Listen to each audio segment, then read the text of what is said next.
Hello everybody. Today I want to talk to you about ANSI and a company policy. What's a company policy got to do with ANSI? Talk about some of the measurements that we do. Things like ceiling heights.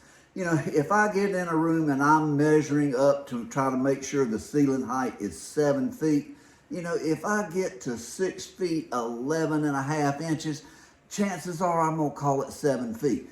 You know, we're not the ANSI police, appraisers or agents. You know, we want to follow the rules of ANSI, but then again, we want to use common sense in our measurements. So if I get a measurement that's off a half an inch, probably I'll go to an inch. You know, if it's off that much, then I'm probably going to say it meets ANSI. What else am I going to do though? I'm going to disclose what I did in that file. Exactly right. You know, if you measure, if it's 3 or 4 inches short and you know somebody's going to come behind you and they're probably going to say that is not ANSI compliant, then that's what you need to do.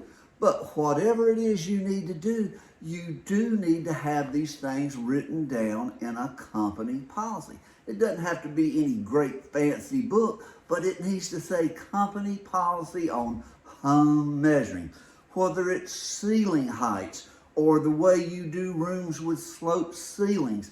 You know, whatever the measurement is, you know, write down how you do it. If you have a room that you walk into, let's say you have a sunroom that is finished just like the rest of the living area, but there's no vents. There's no, you know, mini split system. There's nothing outside to keep that room being able to use it for year-round use. What are you going to call that? Well, it's not GLA if it doesn't have that heating and cooling source in there.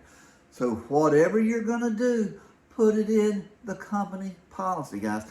It doesn't matter. There's a lot of things that we could go through in ANSI, because remember that, you know, ANSI's only 16 pages and there's 6 sketches and 3 pages of rules. So there's only so much information in here, and we want to protect ourselves. You know, appraisers seem to have targets on their back lately, and we don't want to give them any more ammunition than they already have. So if you want to protect yourself and you're doing measuring, find yourself a book and call it a home measurement, you know, procedure manual, whatever you want to title it.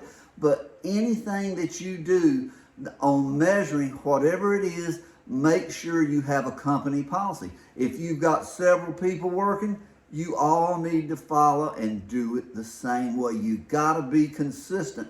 And that's the whole key to ANSI. You know, we're trying to get consistent measurements, and your office needs to be consistent, just like Fannie Mae is trying to be consistent. So, you know, let's all come up with a procedure manual for ANSI and keep ourselves out of the hot seat. Thanks for watching.